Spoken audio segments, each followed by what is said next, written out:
kita. Dan mari kita mempersiapkan hati kita, pikiran kita untuk masuk di dalam hadirat-Nya. Pertama sekali mari kita bangkit berdiri dan kita mempersiapkan diri kita masuk di dalam hadirat-Nya. Haleluya. Haleluya.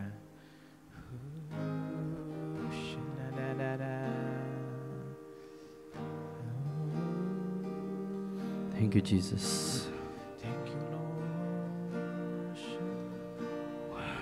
Mari kita persiapkan kita dan berdoa dulu. Bapa di surga Tuhan,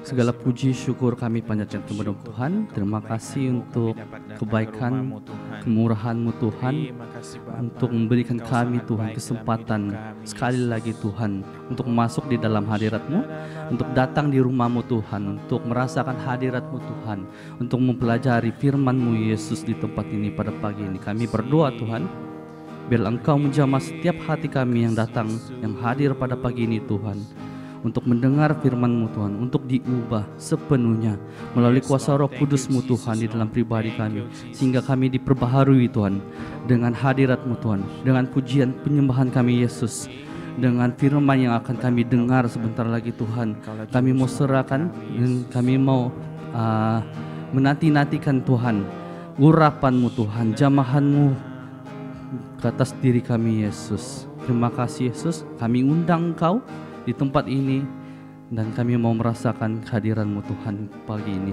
Terima kasih Yesus. Haleluya. Haleluya. Terima kasih. Thank you Jesus. Amen. Terima kasih. Selamat pagi semua. Ya, hello sis. Sudah ada long time no see ya.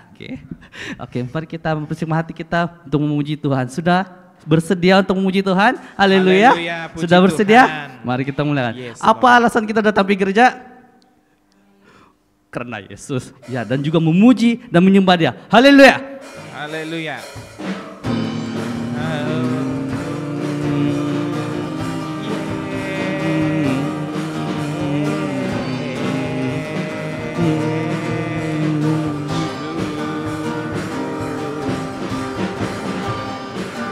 Sama-sama kan? Segenap langkah kami tertuju, berlari dari segala penjuru, mendekat kepada Sang Penebus, dapati sinar terang yang kudus. Sekali lagi, segenap langkah kami tertuju, berlari dari segala penjuru, mendekat kepada Sang Penebus, dapati serang terang yang kudus. Sama-sama katakan, oh Yesus. Oh Yesus, Kau berkuasa untuk selamanya.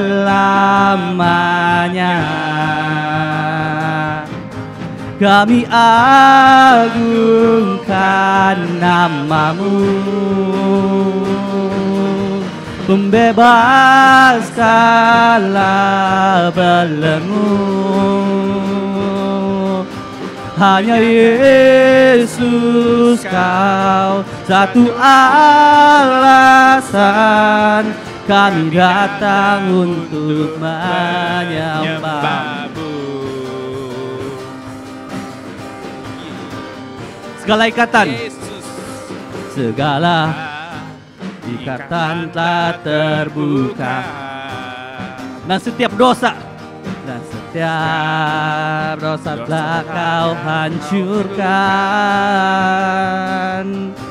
karena hanya Kau Sang Penebus. Sucikan dengan cahaya terang-Mu, oh Yesus, Yesus, oh Yesus, Kau berkuasa untuk selamanya. Samakan. Kami agungkan namamu. Semangat lagi, yes. Membebaskanlah belenggu. Hanya Yesus kau satu alasan kami datang untuk menyembahmu. Haleluya.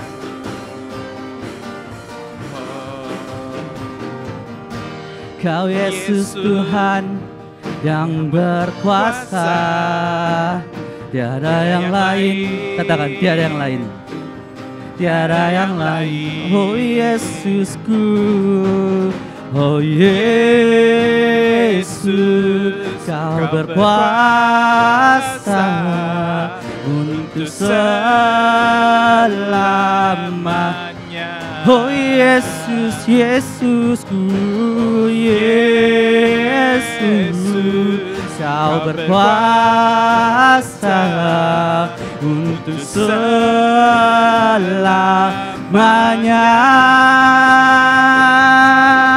Kami agungkan namamu,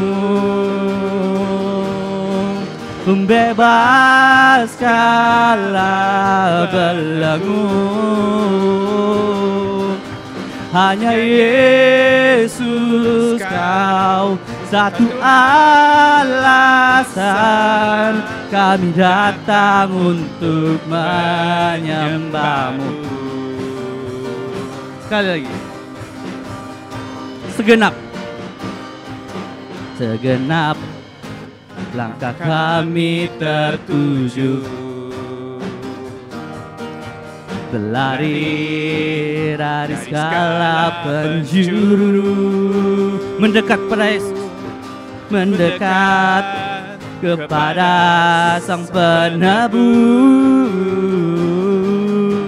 dapati sinar terang yang kudus. Segala ikatan telah terbuka, dan setiap dosa telah kau hancurkan, karena hanya kau Sang Penebus, sucikan dengan cahaya terang. Katakan, oh Yesusku, oh Yesus, kau berkuasa untuk selamanya. Oh Yesus, Yesusku, Yesus, kau berkuasa untuk selamanya. Sekali lagi, oh Yesus, Yesus, oh Yesus, kau berkuasa untuk selamanya. Kami agungkan namamu,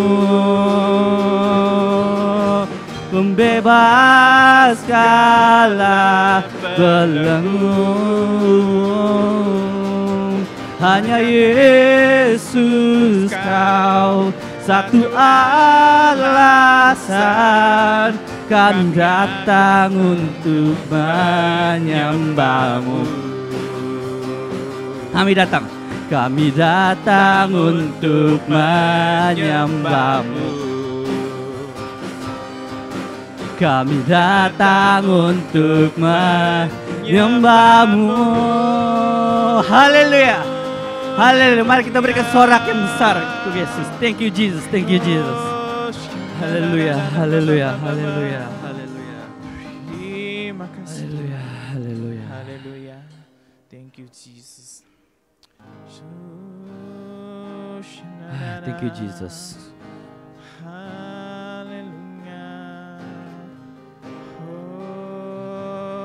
Mari kita persiapkan hati kita memuji namanya.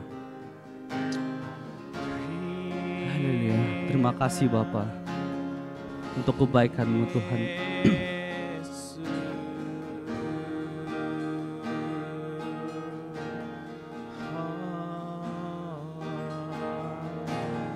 Haleluya.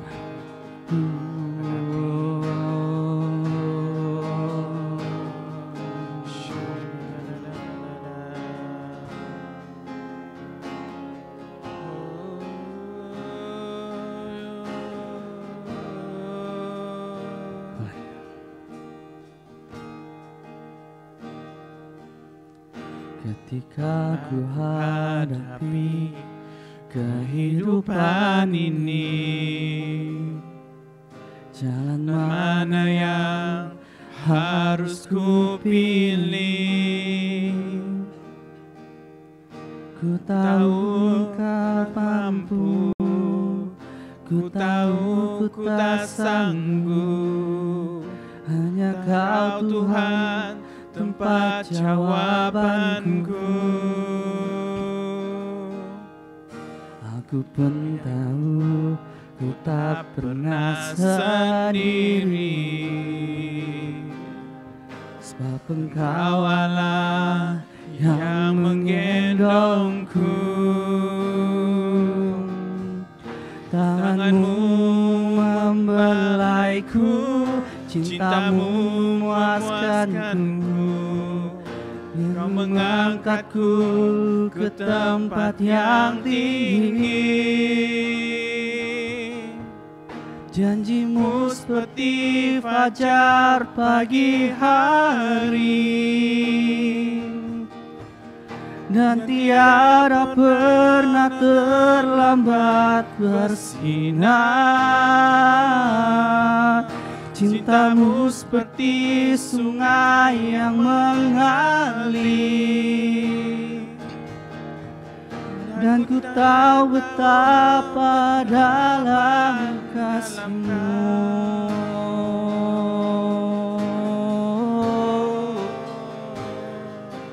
Yesus. Sekali lagi, ketika ku dapat, ketika ku hadapi kehidupan ini, jalan mana yang harus ku pilih? Ku tahu ku tak mampu, ku tahu ku tak sanggup. Hanya Kau Tuhan tempat jawabanku. Aku pun tahu ku tak pernah sendiri, sebab Engkau Allah yang menggendongku. Tangan-Mu membelaiku, cinta-Mu memuaskanku. Kau mengangkatku ke tempat yang tinggi. Janji-Mu seperti fajar pagi hari, dan tiada pernah terlambat bersinar. Cinta-Mu seperti sungai yang mengalir, dan ku tahu betapa dalam kasih-Mu. Janji-Mu Tuhan, janji-Mu seperti fajar pagi hari, dan tiada pernah terlambat bersinar. Cinta-Mu seperti sungai yang mengalir, dan ku tahu betapa dalam kasih-Mu. Sekali ketika ku hadapi kehidupan ini, jalan mana yang harus ku pilih. Ku tahu tak mampu, ku tahu ku tak sanggup. Hanya Kau Tuhan tempat jawabanku. Aku pun tahu ku tak pernah sendiri, sebab Engkau Allah yang mengendongku. Tangan-Mu membelaiku, cinta-Mu memuaskanku. Kau mengangkatku ke tempat yang tinggi. Janji-Mu seperti fajar pagi hari, dan tiada pernah terlambat bersinar. Cinta-Mu seperti sungai yang mengalir, dan ku tahu betapa dalam kasih-Mu. Oh, janji-Mu seperti fajar pagi hari, dan tiada pernah terlambat bersinar. Cinta-Mu seperti sungai yang mengalir, dan ku tahu betapa dalam kasih-Mu.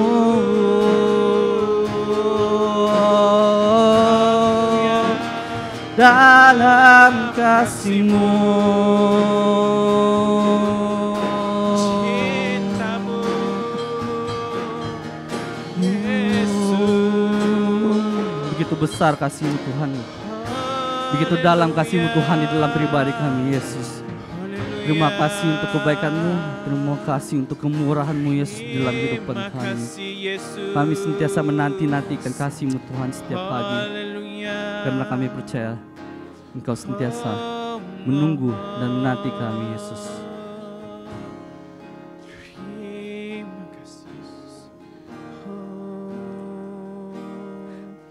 Janji-Mu seperti fajar pagi hari, dan tiada terlambat bersinar. Cinta-Mu seperti sungai yang mengalir,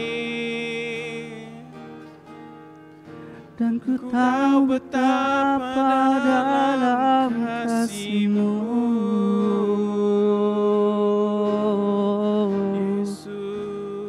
Dalam kasih-Mu.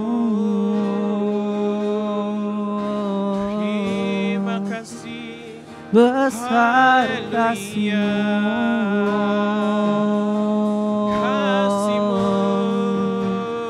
dalam kasih-Mu,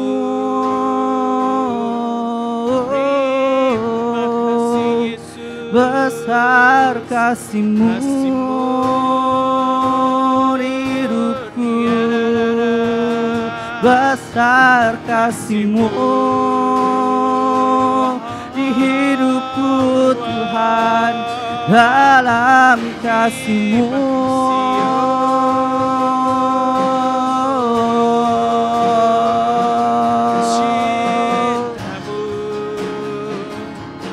Yesus, besar kasih-Mu, dalam kasih-Mu di hidupku Tuhan, hidupku,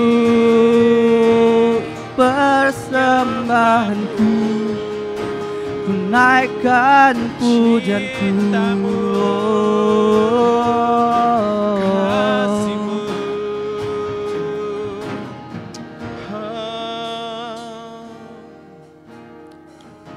Ini persembahan kami Yesus.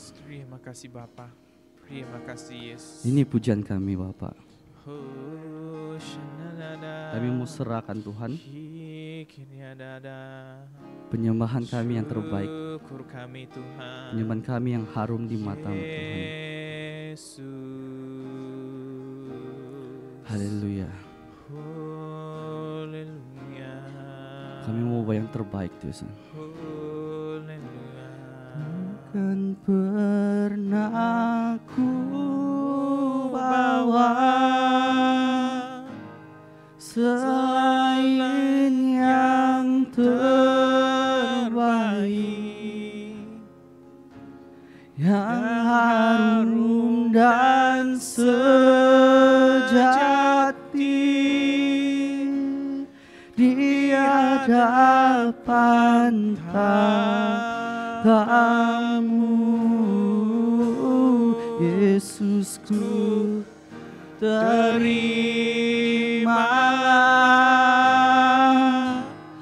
korban syukurku ini yang mengalir di hatiku sebagai penyembahanku.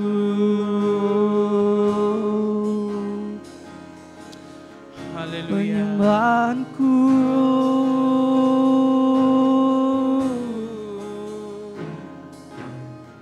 Ku bawa kepadamu,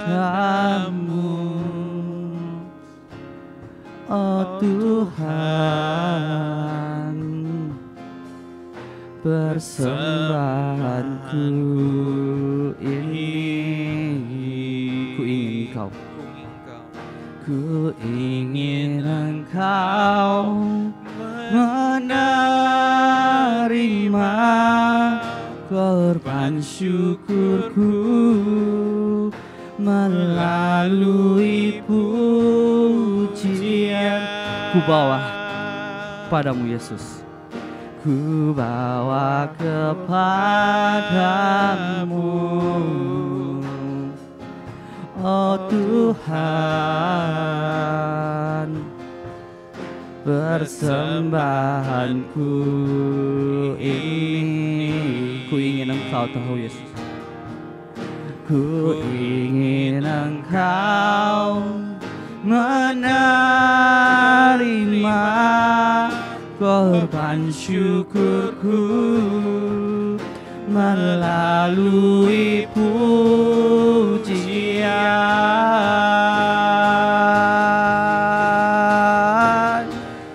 Kan pernah ku bawa selain yang terbaik,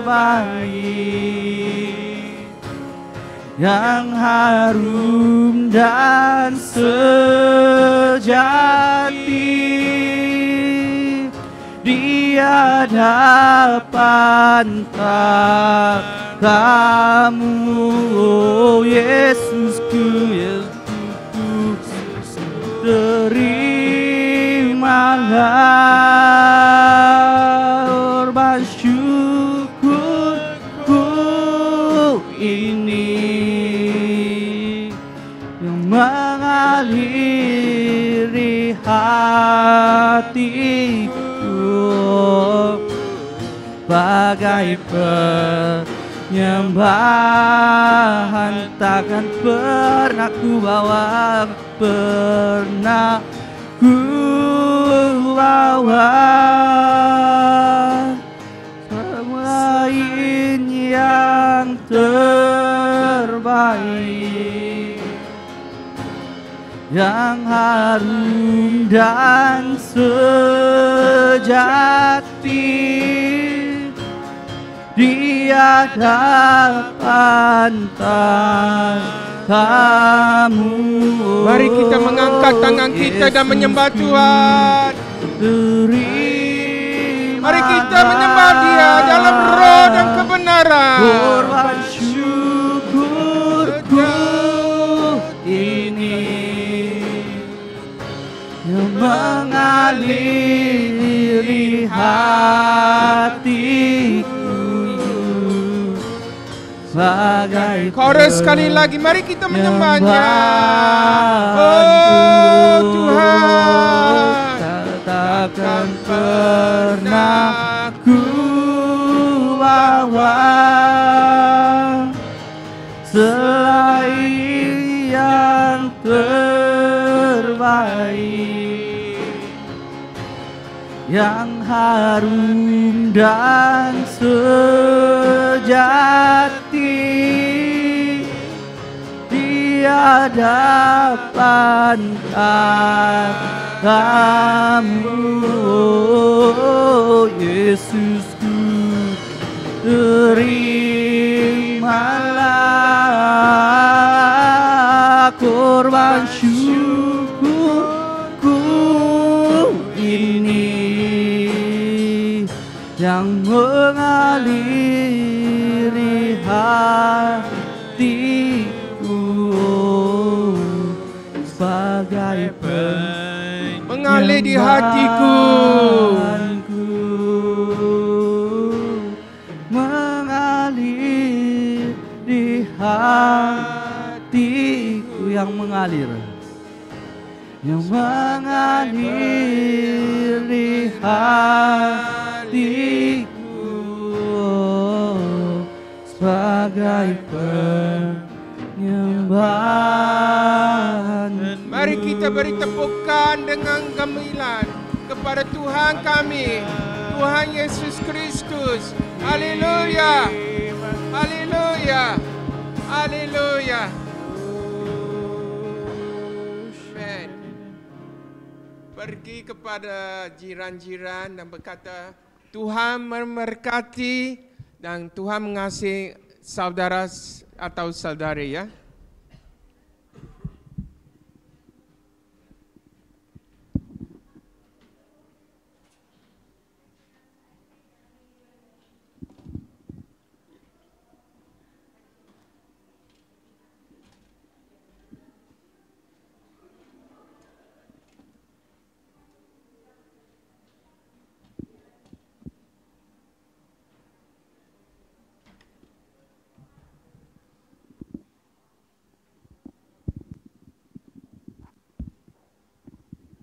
Oke, selamat pagi semua.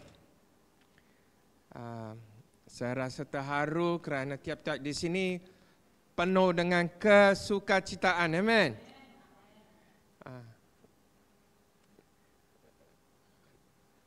Ini macam goyang ini.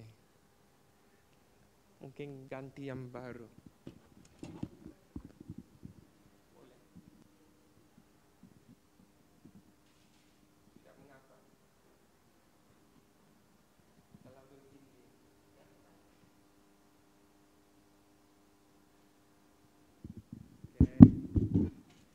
Puji Tuhan, kita masih bernafas, Amen. Belas kasihan Tuhan sentiasa baru tiap-tiap pagi, ya. Kemurahan Tuhan sentiasa baru tiap-tiap pagi. Mari sekarang kita memberi yang terbaik, ya. Memberi yang terbaik maksudnya bukan sekadar dalam penyembahan kami. Ya, ini macam okey, boleh sudah. Dalam penyembahan kami, tetapi dari segi persembahan kewangan kami kepada Tuhan, ya. Okey. Sekarang ini mari kita bersiap, ya. Bukalah apa yang dikatakan scan kamu. Kita mesti belajar scan. Alright. Okey, sudah. Dan pastor akan berdoa, ya, kepada yang tidak boleh scan.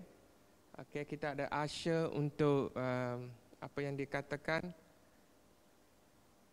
mengambil kutipan daripada saudara-saudari, ya. I don't know this one. Cap jari pastor macam tidak ada jari sudah. Betul.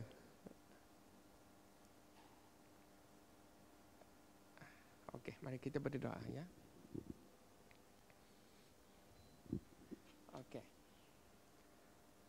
Mari kita berdoa.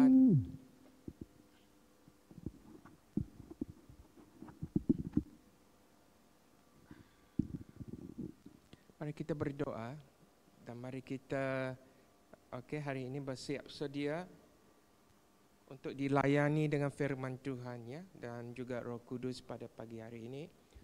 Alright. Sebelum itu ada dua pengumuman sahaja ya.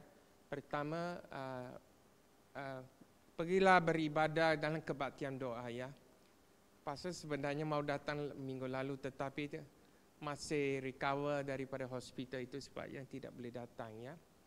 Dan dua minggu ini, satu minggu ini pastor akan pergi ke Bangkok untuk menghadiri perjumpaan Asia Pacific Theological Association. Di sana kita akan sign ya 4 tahun lagi tentang BISOM ya. Ya, MOU BISOM, dan juga ya pastor akan pergi ke Medan juga ya selepas itu. Dengan itu berdoalah untuk kesihatan pastor supaya Tuhan memberi kekuatan pada musim ya ini ya kepada pastor supaya pastor sehatlah ya dan kuat ya. Kedua, ingat tentang ya kebaktian Connect ya pada hari Ahad, dan juga BISOM ya, modul BISOM pada bulan ini ialah tentang pendekatan pengajian Islam ya. Reverend Dr. Gatuk Budi Yono akan mengajar kita. Dengan itu kepada mereka yang di sini yang mau mengambil audit, beritahulah kepada Pastor Evelyn supaya tiap-tiap di sini boleh apa yang dikatakan diberkati dan tahu memahami tentang ajaran Islam sebenarnya. Bagus kita mengerti, bagus kita mencakupi dan menilai agama Islam ya untuk tiap-tiap kami di sini ya, di mana Reverend Dr. Gatuk Budi Yono akan mengajar pada bulan ini. Dengan itu kepada mereka yang berhasrat untuk mengambil audit atau kredit, sila beri nama kepada Pastor Evelyn ya. Mari kita berdoa pada pagi hari ini. Allah Bapa yang kami mengasihi, terima kasih kerana pemberian kasih karunia-Mu kepada kami. Kami berdoa di dalam nama Yesus bahawa Engkau akan menguatkan kami, memberi kami satu kekuatan rohani supaya kami dapat diteguhkan sekali lagi, hari ke hari, minggu ke minggu, bulan ke bulan, dan tahun ke tahun. Kami berdoa di dalam nama Yesus bahawa tiap-tiap kami akan membuka roh kami dan minda kami untuk menerima firman message tentang akhir zaman untuk 2 bulan ini. Kami juga mau tahu Bapa bahawa Engkau adalah sebenarnya penunggu kami. Engkaulah penuntun kami.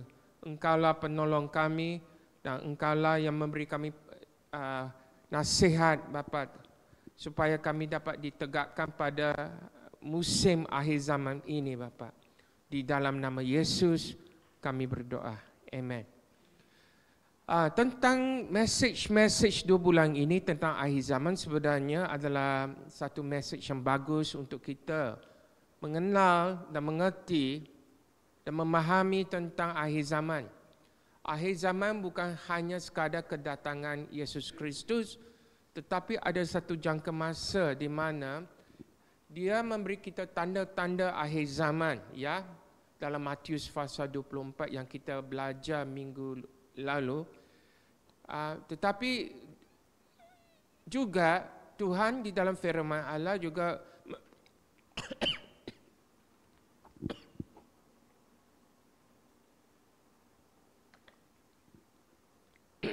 juga memberitahu kita tentang siapa dia itu Antikristus dan the mark of the beast ataupun tanda binatang itu, kerana ini adalah masa sebelum masa tribulasi, sebelum masa era penganiayaan, terdapat banyak tanda-tanda yang kita mesti kenal. Supaya kita dapat memahami adakah kita hidup di dalam Tuhan Yesus dalam akhir zaman ini. Kerana era kita sebenarnya era akhir zaman. Kita sudah tahu bahawa terdapat banyak tanda-tanda yang disebut dalam Matius pasal 24 itu sudah berlaku.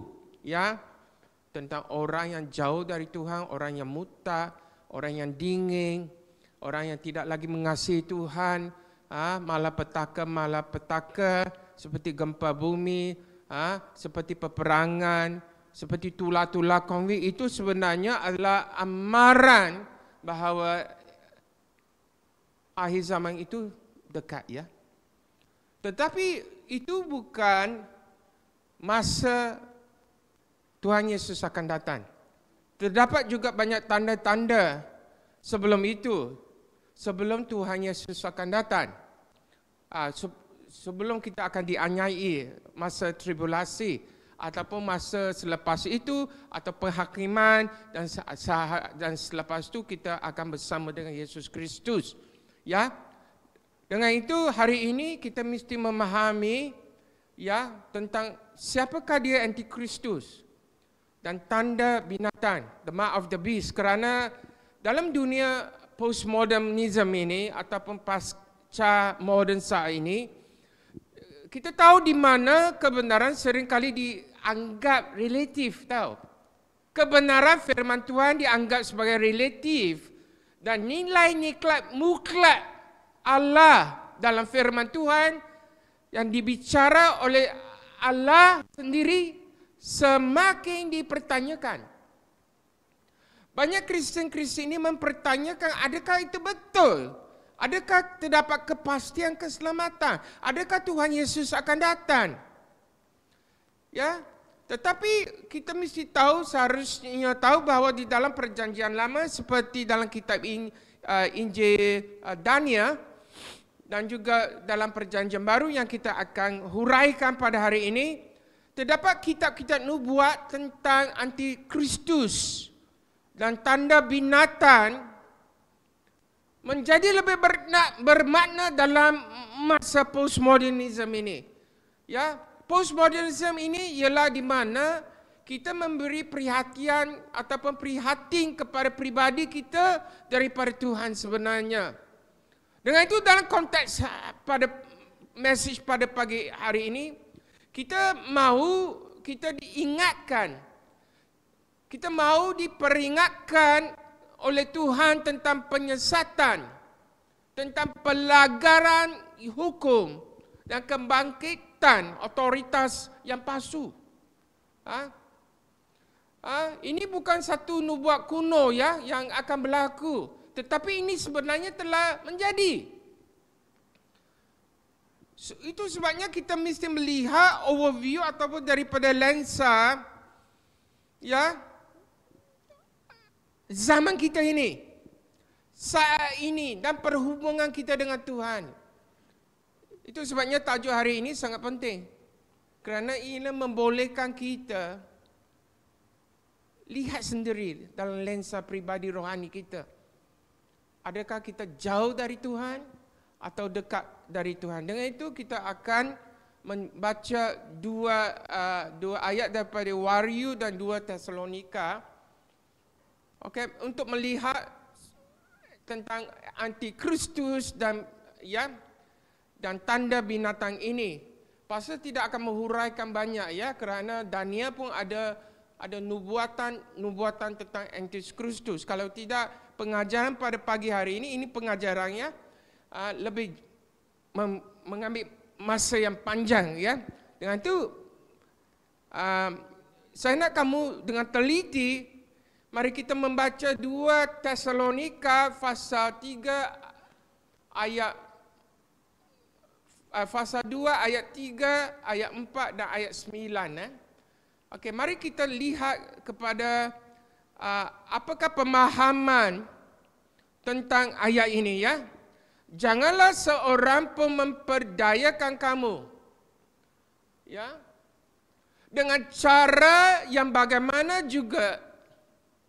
Jangan diperdayakan ya. Apa jua cara-cara.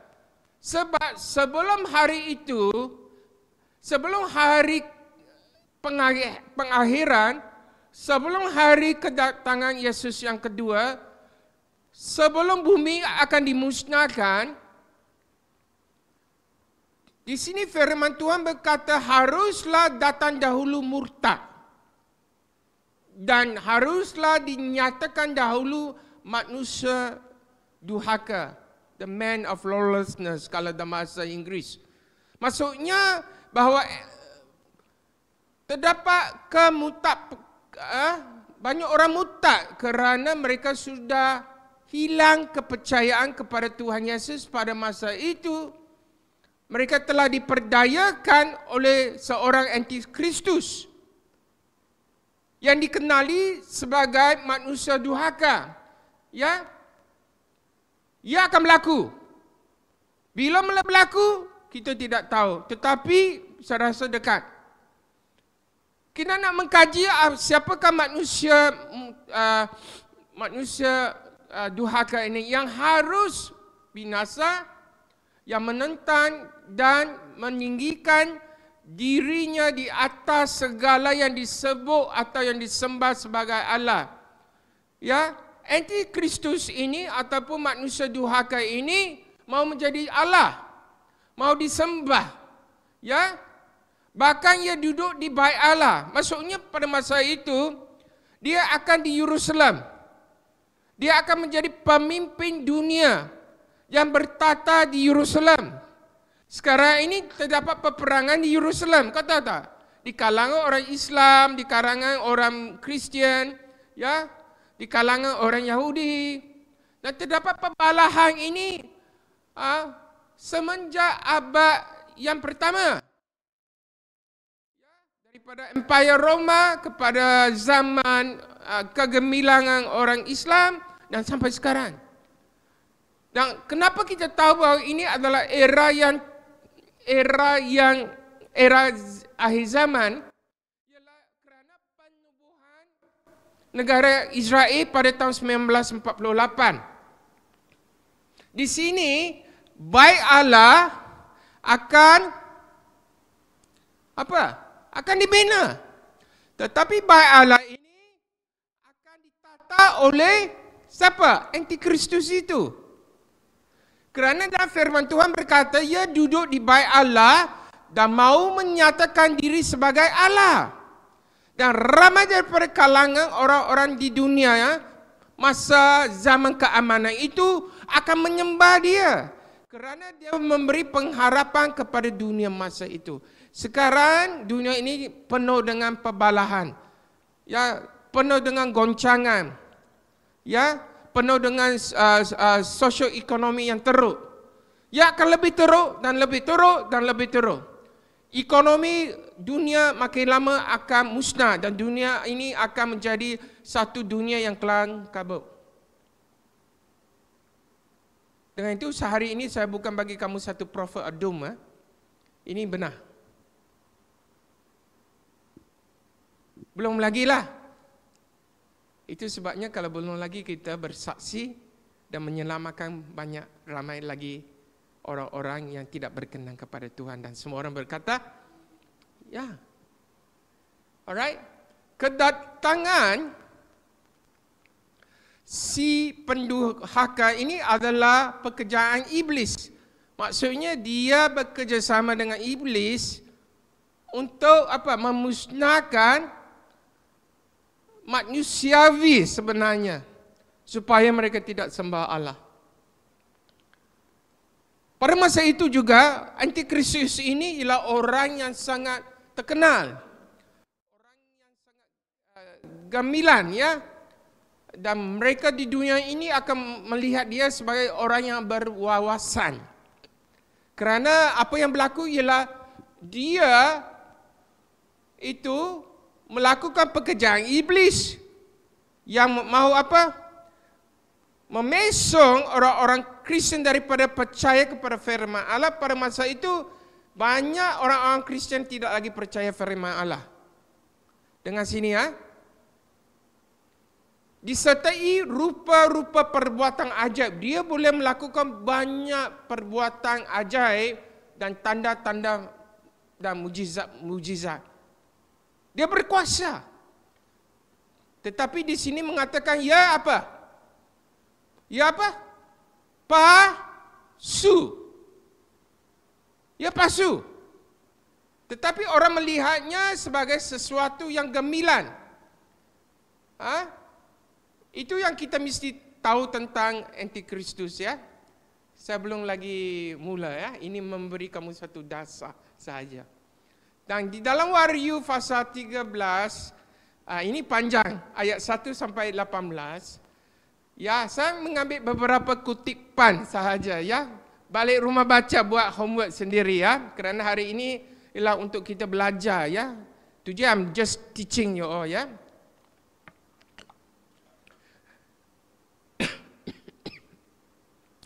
Lalu aku melihat seekor binatang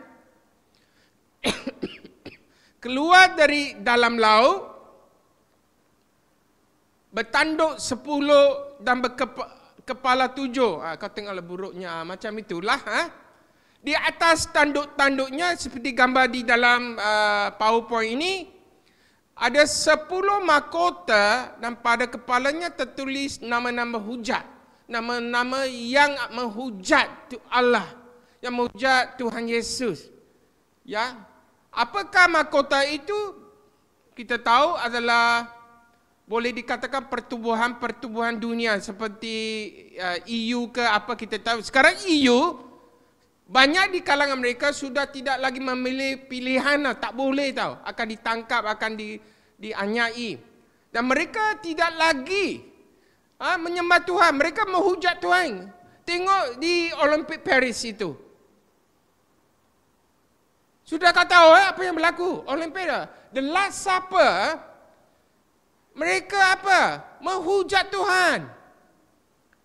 Dengan gambar-gambar seksual, gambar-gambar LGBT, gambar-gambar homo, gambar-gambar macam menghujat Tuhan. Dan semua orang bertepuk tangan. Hanya orang Kristian saja yang kata tidak, yang menyerang mereka. Tetapi kita yang minoriti. Seperti di Eropah, minoriti Kristian sebenarnya. Ya, orang Islam sudah banyak melahirkan anak lebih penduduknya lebih tinggi daripada orang Kristian sekarang. Orang Kristian, saya kata orang Kristian yang telah dilahirkan kembali ya. Bukan nama Kristian. Orang yang benar-benar menyembah Tuhan Yesus. Dan ini berlaku. Nama-nama hujat. Ini telah berlaku ya. Di Amerika. Ya. Di UK. Kalau padri itu tidak mahu mengawini lelaki dengan lelaki, perempuan dan perempuan, padri itu akan dipecat. Bayangkan begitu berlaku di UK. Katakan hari ini saya di sini, saya tak mau mengawinimu sebagai penolong pendaftar perkahwinan. Saya juga tidak, saya mati-mati tidak mau mengawini orang begitu. Saya akan dipecat. Saya akan ditendang daripada gereja. Ini semua berlaku. Ia menyebabkan sehingga kepada semua orang, kecil atau besar, kaya atau miskin, merdeka atau hamba, diberi tanda pada tangan kanannya. Ada tanda. Kita tidak tahu apa tanda itu ya. Mari kita baca apakah tanda di tangan kanan. Cakap tangan kanan. Angkat tangan kamu. Saya nak tengok ada tatu tak sini. Kau tahu ada kebodohan tahu. Ada orang buat tatu di tangan lah. Tatu kalau buat corak kesenian saya tak mau cakap. Tapi buat tatu naga, Antikristus di tangan. Kau fikirlah, ini semua berlaku ya. Atau pada dahinya, dahinya. Sekarang banyak orang buat tatu di muka, betul tak? Cucuk sini, cucuk sana, sini. Mau jadi lembu. Ngam tak? Ya. Dan tidak seorang pun yang dapat membeli atau menjual selain daripada mereka yang memakai tanda ini. Maksudnya, ini telah berlaku. Kau tahu kenapa kita scan? Saya nak bagi kamu tahu. Itu adalah tanda-tanda akhir zaman. Akhirnya tidak ada mata wang kertas. Faham apa yang saya cakap? Kita kena guna touch and go, kita guna boost. Semua akan berlaku begitu. Semua melalui apa? Media elektronik. Sekarang telah berlaku Bitcoin. Kamu mesti tahu ini semua, ya. Dunia ini akan berubah. Dunia ini tidak akan kalau kamu ada 10 sen pun kau beli pun tak ada apa-apa, tak boleh lain kali. Mereka memastikan kamu ada akaun sendiri dan transfer dari akaun saja. Ini sudah berlaku di Southeast Asia, di Asia Tenggara ini. Orang banker tahu, tidak digalakkan untuk pergi ke kaunter lagi. Ngam tak? Senyum kamu. Ini semua adalah tanda. Kerana pada akhir zaman ini, apa yang berlaku? Akhir zaman ini akan berlaku. Ya, mari kita teruskan ya. Yaitu, kalau tak ada memakai tanda itu ya, yaitu nama binatang itu atau bilangan namanya. Kita tak tahu nama binatang itu, kita tahu Antikristus. Ya. Bukan Hong Leong itu tanda anti binatang, tanda binatang. Kita tak tahu ini ya. Mungkin lain kali ada satu bank saja, bank Antikristus. Siapa yang tak pergi masuk akaun itu tidak boleh ambil duit. Yang penting di sini atau bilangan namanya ada namanya, bilangan nombor apa kita nak tahu apa nombornya. Yang penting di sini ialah apa? Hikmat. Orang Kristian mesti mempunyai hikmat. Barang siapa yang bijaksana, baiklah yang menghitung bilangan binatang itu. Di sini sebenarnya itulah satu simbolisme. Bukan 6. 6. Mana ada 6? 6. Saya dilahirkan pada 6 hari bulan, hari Jun, tahun 66. Itu. Saya ini Antikristus. Bukan, ya. Mari kita lihat ya. Bilangan seorang manusia dan bilangannya ialah 666. 6. Hari ini kita nak mengkajinya. Boleh? Bagi masa kita mengkajinya. Antikristus, siapa dan apakah itu? Ya. Kalau dalam definisi, Antikristus merujuk pada seseorang atau entiti yang menentang Kristus. Ada orang mengatakan bahawa Antikristus itu adalah satu monopoli kewangan. Orang-orang pertubuhan, tak tahu pertubuhan apa itu. Ya. One world order. Dengar itu tak selalu cakap? One world order, selalu kau dengar di berita-berita. Itu sebenarnya adalah gerakan Antikristus. Ataupun dialah seorang dan berusaha, dia punya idea begini saja, berusaha untuk menyesatkan serta menjauhkan orang-orang percaya dari Allah. Supaya orang-orang di dunia ini tidak lagi mengenal Allah, tidak mau mengenal Tuhan Yesus. Bagi mereka Tuhan Yesus itu kuno.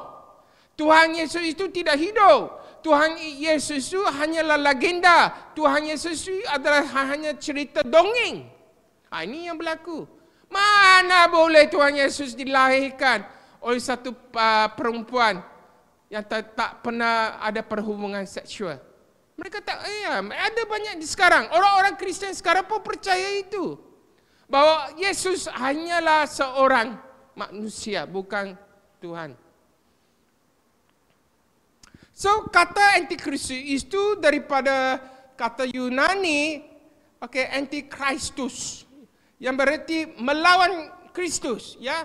Anti-Kristus itu ialah melawan Kristus. Pengganti Kristus.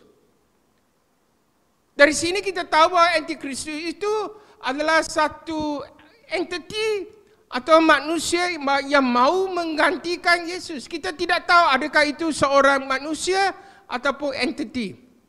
Kerana Tuhan Yesus dalam firman Allah tidak mengatakannya, ya. Dan saya tidak boleh menghuraikan sesuatu yang tidak ada dalam firman Allah. Ya, ada orang cakap Antikristus itu adalah seorang manusia yang terkenal. Ya, saya percaya itu kerana kita sudah baca daripada 2 Tesalonik. Tetapi ia juga adalah ketua satu entiti yang mau menyesat orang-orang percaya. Okey, mari kita baca 1 Yohanes pasal 2 ayat 18-22. 1 Yohanes pasal 2 ayat 18 dan 22, ya. Anak-anakku, waktu itu adalah waktu yang terakhir, maksudnya akhir zaman, ya.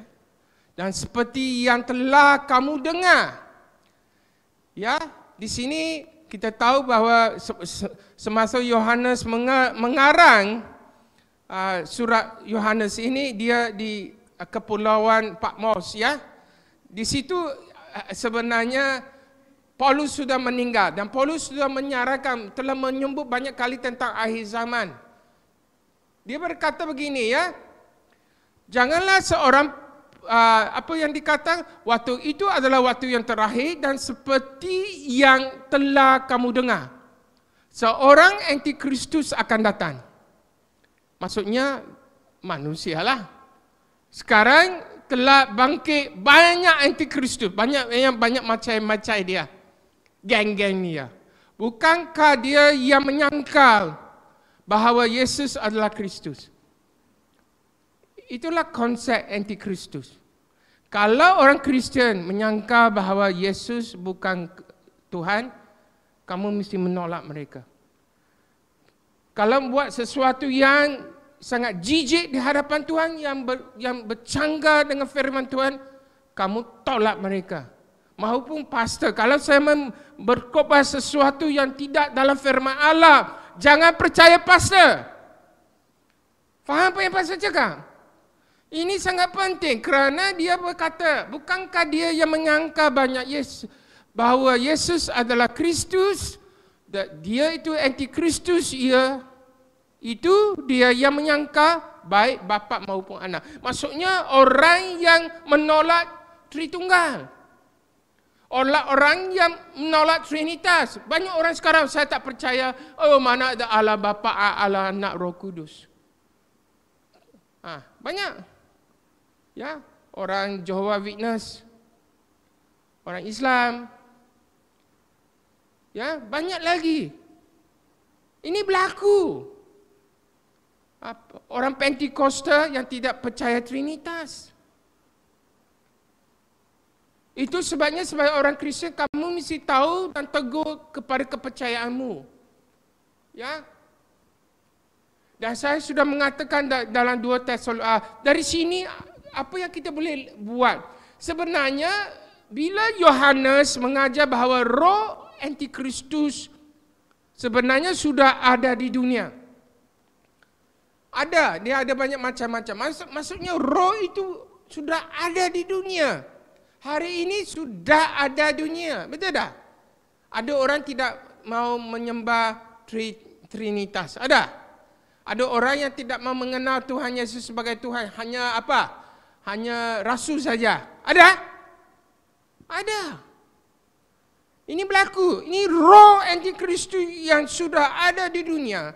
Meskipun akan ada antikristus utama di masa akhir zaman depan, roh antikristus juga terwujud oleh ajaran-ajaran sesat. Kalau kita lihat seperti apa yang dinyatakan oleh Yohanes ini. Guru palsu, ideologi. Ideologi itu adalah agama. Etis itu adalah ideologi, betul tak? Itu ideologi, itulah agama mereka. It's a religion. Ya. DIE, ya, gender equality, ya. Itu adalah agama, itu adalah ideologi, ya. Yang menentang Tuhan Yesus. Apa yang berlaku di Amerika Syarikat ini sebenarnya ada satu penentangan di antara orang-orang etis yang tidak mau mengenal Tuhan dengan orang-orang Kristian sebenarnya. Sama juga di Europe sekarang. Kalau di Arab, kalau di di antara Islam dengan Kristian. Kalau di India, di antara Hindu dengan Kristian, banyak gereja-gereja Kristian telah dibakar. Gereja kawan pastor telah dibakar. Tolong, saya tengok gereja itu saya menangis juga. Tolonglah. Orang Tamil ditindas kalau mereka Kristian. Jangan kata orang-orang anak negeri Sabah tidak ditindas, ya.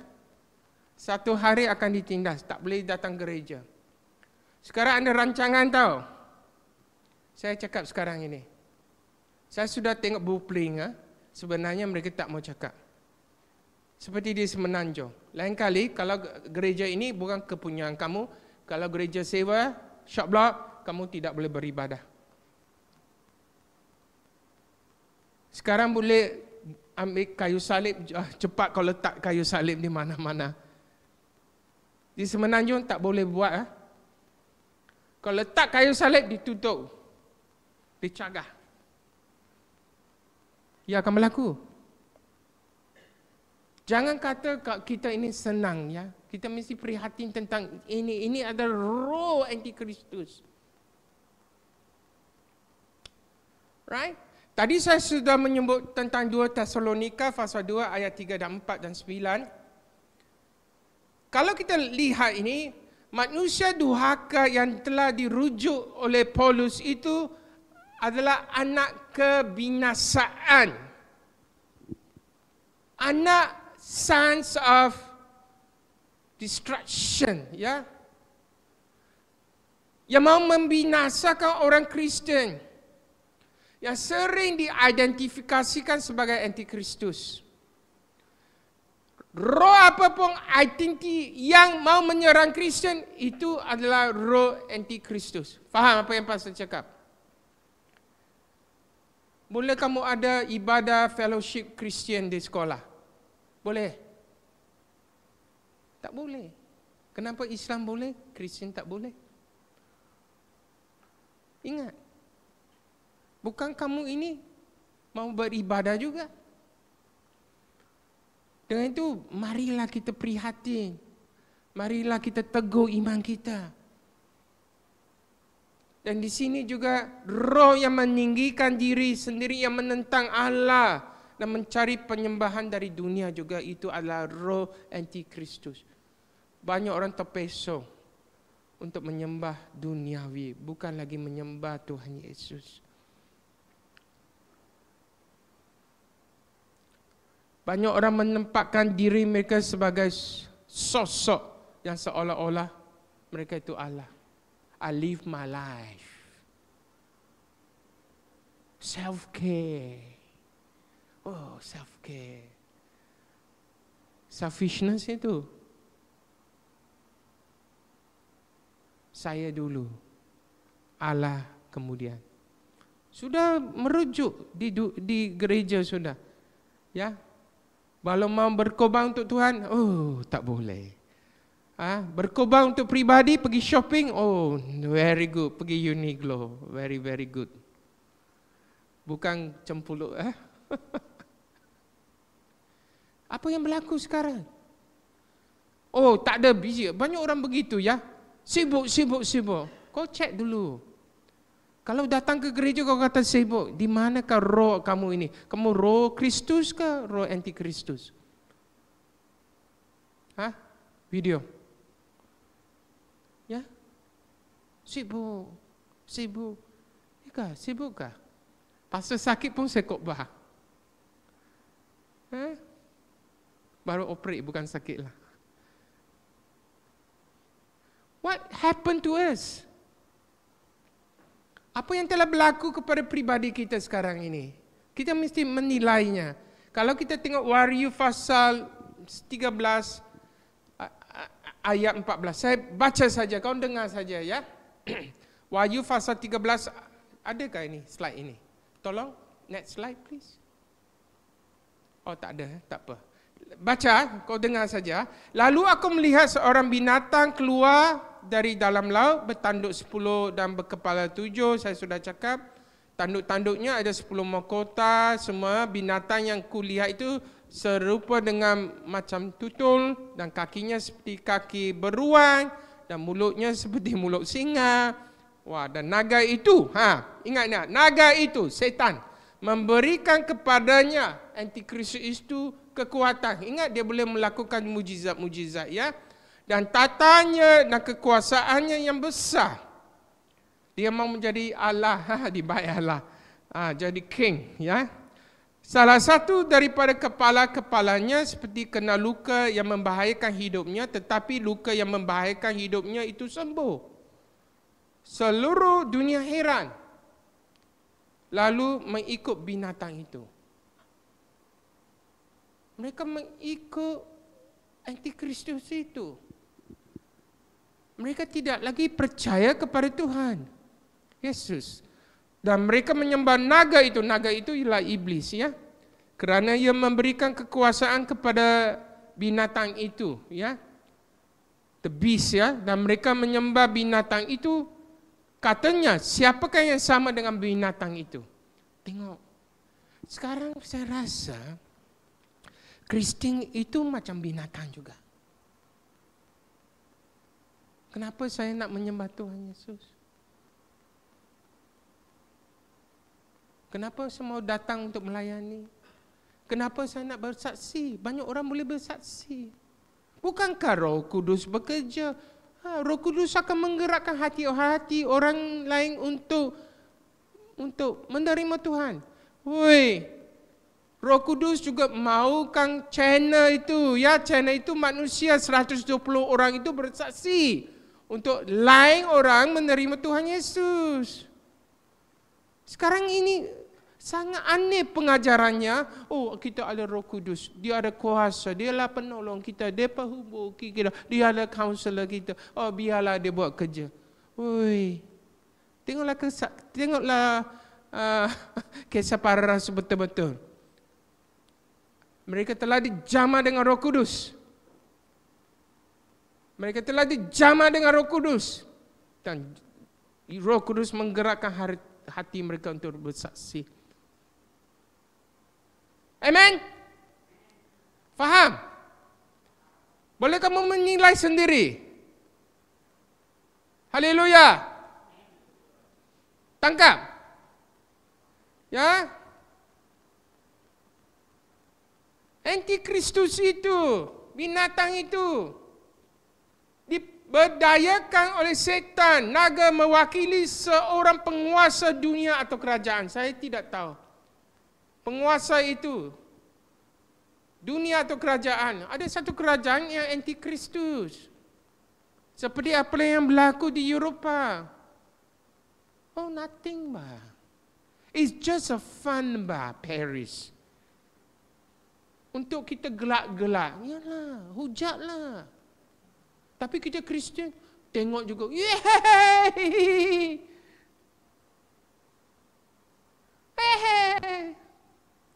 Sebenarnya kita menghujat Tuhan ya. Bukan kamu orang di video saja YouTube.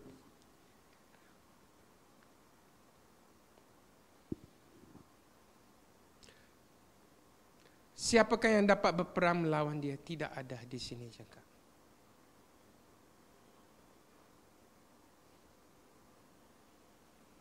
Dan masa itu juga, kalau kamu tak ada tanda-tanda binatang itu, kamu tidak boleh membeli dan menjual.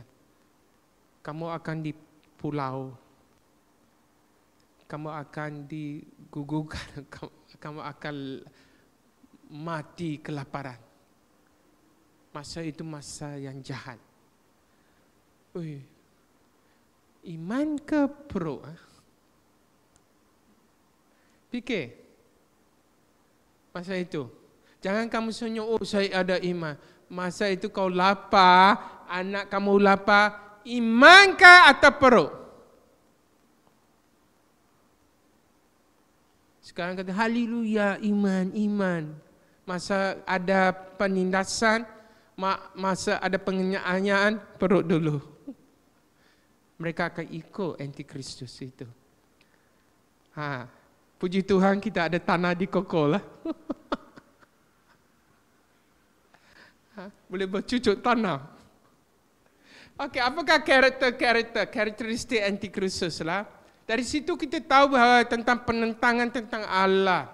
So antikristus akan menentang segala sesuatu yang ilahi dan meninggikan diri di atas semua setiap ilah-ilah yang lain atau objek penyembahan. Dia yang penyesatan. Masa itu, masa antikristus akan menyesatkan banyak orang melalui tanda-tanda palsu, mukjizat palsu, bukan yang benar ya, dalam nama Yesus, dan retorika yang menggodakan. Seperti dalam 2 Tesalonika pasal 2 ayat 9 ya. Keinginan untuk disembah. Antikristus, ini roh, saya kata roh sekarang, mau disembah. Untuk menuntut penyembahan, menjadikan dirinya sebagai objek penyembahan. Seperti Wahyu pasal 13 ayat 8. Penganiayaan terhadap orang percaya.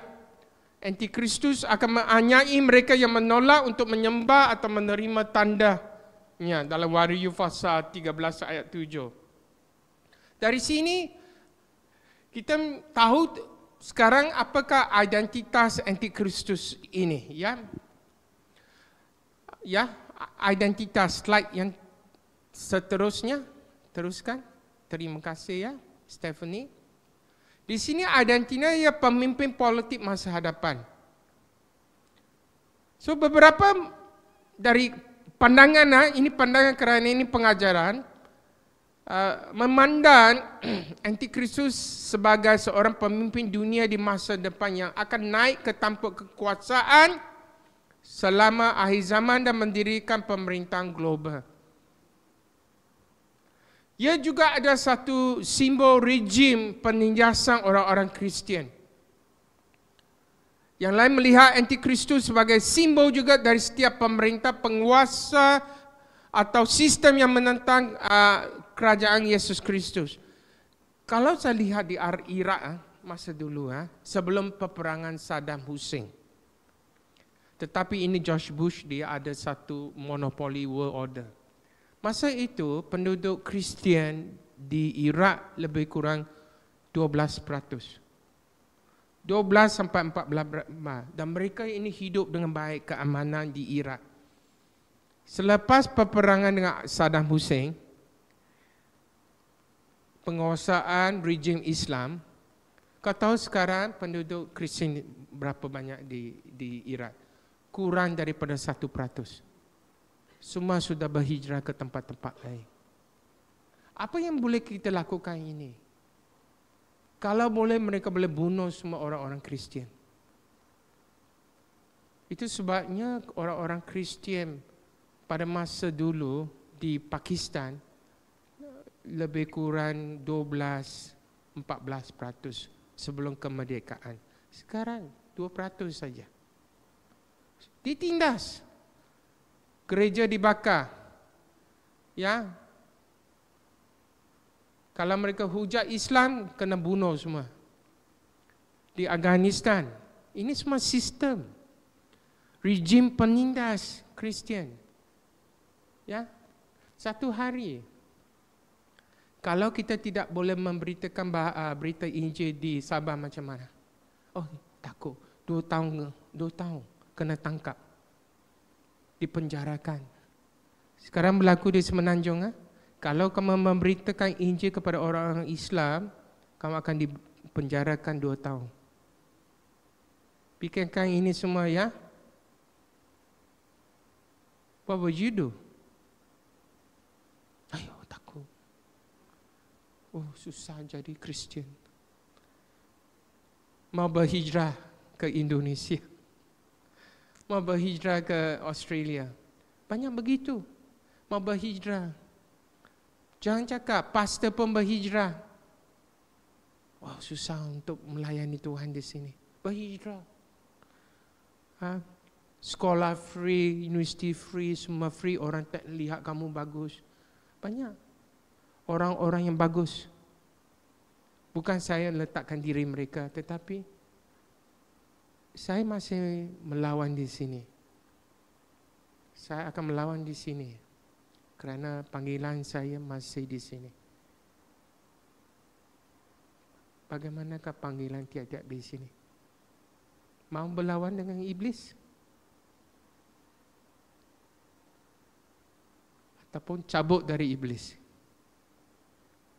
Perwujudan pemberontakan spiritual. Ini akan menjadi-jadi di gereja. Pecah gereja, pecah gereja, pecah gereja.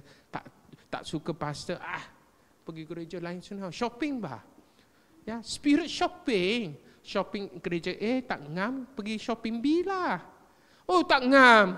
Saya tak suka lihat pastor itu, muka pastor itu. Muka pastor Ezra. Kerana dia punya rambut bukan handsome, bukan hitam, tetapi putih. Tak suka. Pergi gereja lain. Oh, ini pastor dengan dia punya jaket cantik-cantik. Lawa-lawa. Macam AG. Ini moden, ini zaman moden. Lebih baik pergi gereja AG. Ini, Nah, ini berlaku. Ini akan berlaku. Di gereja juga. Tak dikasihi. Tawar hati. Bye-bye, sayonara. Pergi gereja sama, tawar hati. Tak pergi ke gereja lain. Sama juga. Kerana masalah bukan gereja. Masalah kita. Pemberontakan. Masih ada spirit pemberontakan. Fikirkannya, ini semua akhir zaman ya. Okey, sekarang kita dengan 10 minit, kita akan belajar tanda binatang. Apakah itu? Tanda binatang, the mark of the beast adalah tanda simbolis ya, atau literal. Boleh literal ataupun simbolis yang terkait dengan kesetiaan kepada binatang. Itu ya. Binatang itu sering disebut sebagai antikristus ya. Sama juga binatang dengan antikristus sama. Dalam kitab Wahyu yang telah pastor bacakan, tanda itu dipresentasikan sebagai tanda yang diperlukan untuk transaksi ekonomi dan menandakan loyalty kepada sistem binatang. Tak ada tanda itu, saya tak tahu apa yang berlaku.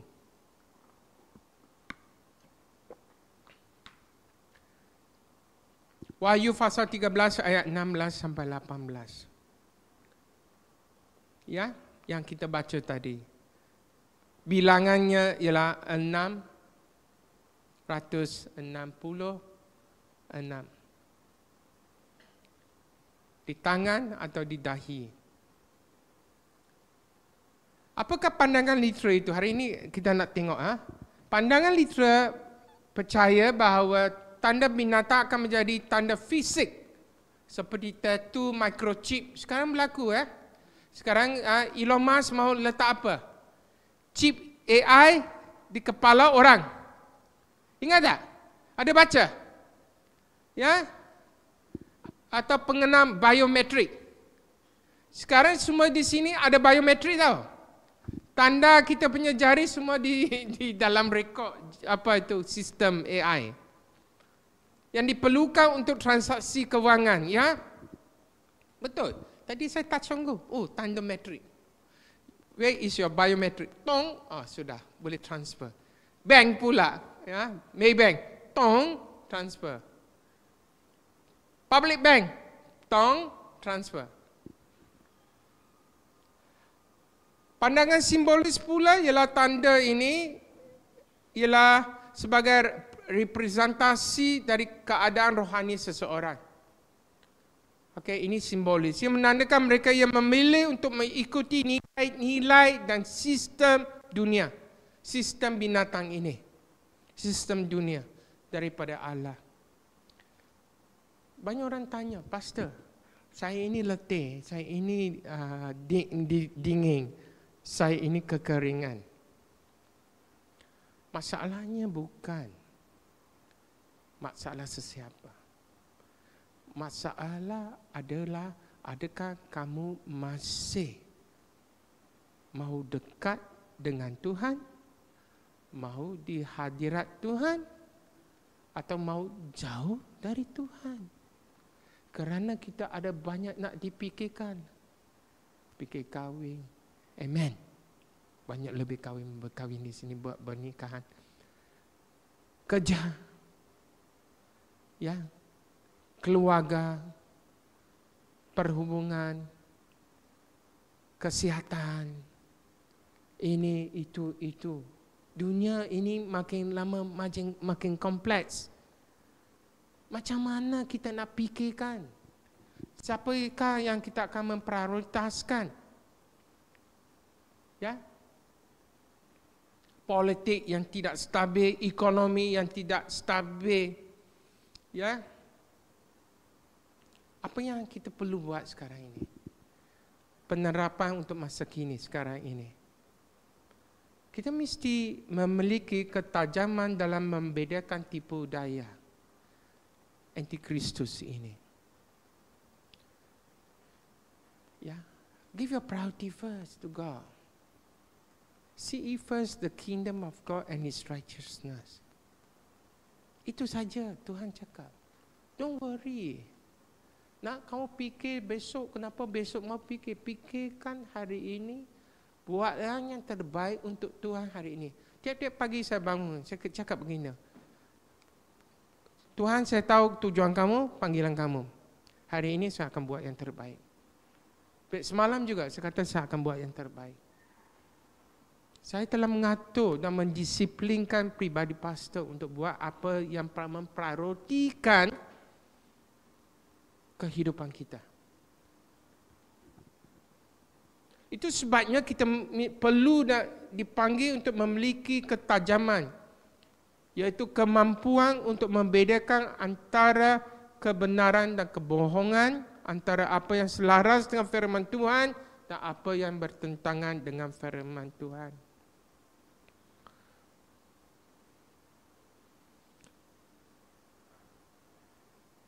Ya, carilah dahulu kerajaan Allah dan kebenarannya, dan mengutamakanlah kehidupan pelayanan, kehidupan perhubungan yang intim dengan Tuhan, kerendahan hati dan kasih di atas kehidupan yang digerakkan oleh keuntungan materi.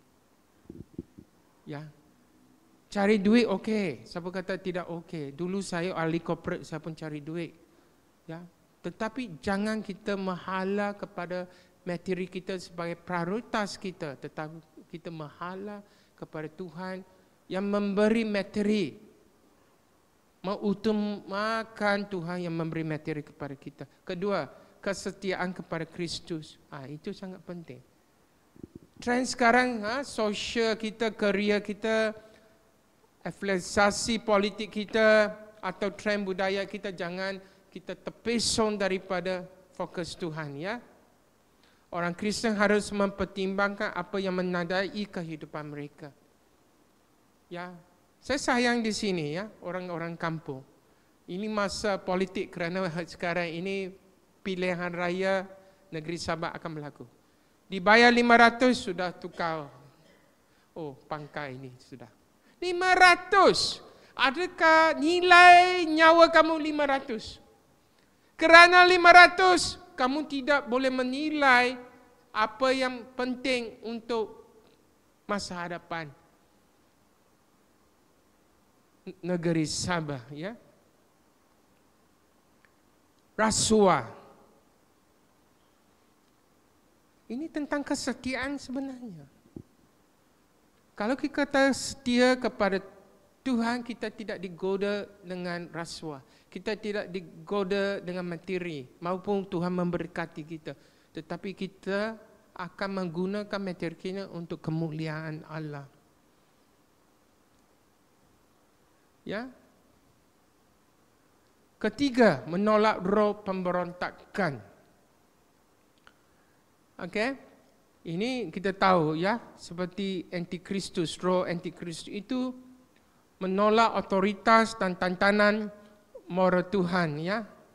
Menolak roh ini berarti menjunjung tinggi kebenaran ya, Yesus daripada dunia. Itu sebabnya we have to go against pemberontakan. Ambiguitas ya, moral atau keegoism kita. Ya. Sekarang sangat susah untuk mencari orang yang betul-betul ya, apa yang dikatakan yang tidak ada ego ya. Ya, susah. Kerana itu sebenarnya penyakit orang-orang Kristian.